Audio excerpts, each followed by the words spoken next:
Welcome back to part 2 of our journey into the world of commercial real estate measurements. The link to part 1 is in the comments below.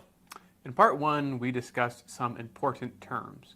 Now, we're going to unveil some tools and case studies that show how important accurate measurements can be in commercial real estate. One of the most essential tools we have in our arsenal for measuring commercial space is the BOMA, or the Building Owners and Managers Association.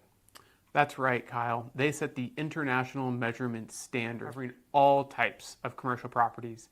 They regularly update their standards to provide the industry with the best practices for measuring commercial space. BOMA is so comprehensive that they even consider the difference between exterior walls and exterior glass when measuring, among other things. BOMA distinguishes between gross square footage, rentable square footage, and usable square footage. Understanding these differences is a key for landlords and tenants to avoid any square footage surprises. If you need a refresher on those terms, check out part 1. The link is in the comments below. While accurate measurements are essential, they can be a bit pricey.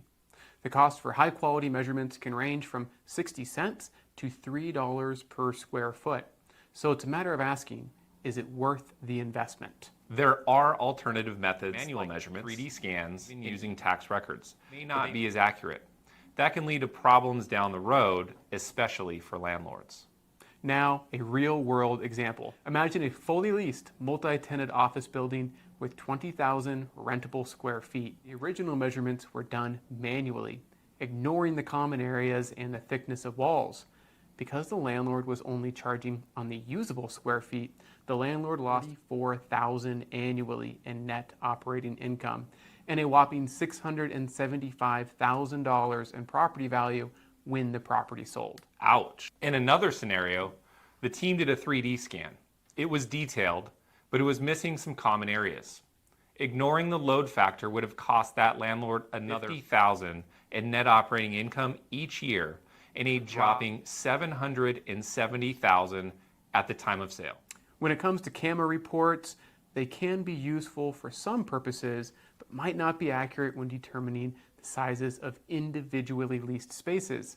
We've seen CAMA be off by as much as over 100%. Accurate measurements might seem like a hefty upfront cost, but the return on investment is usually worth it. It can even speed up improvements and renovations. Whether you're in it for the long haul, buying or selling, knowing your property's precise square footage and load factor hold. In some cases, literally. If you're interested in learning more about commercial real estate, contact the Sterling CRE team today at info@sterlingcreadvisors.com or subscribe to our channel.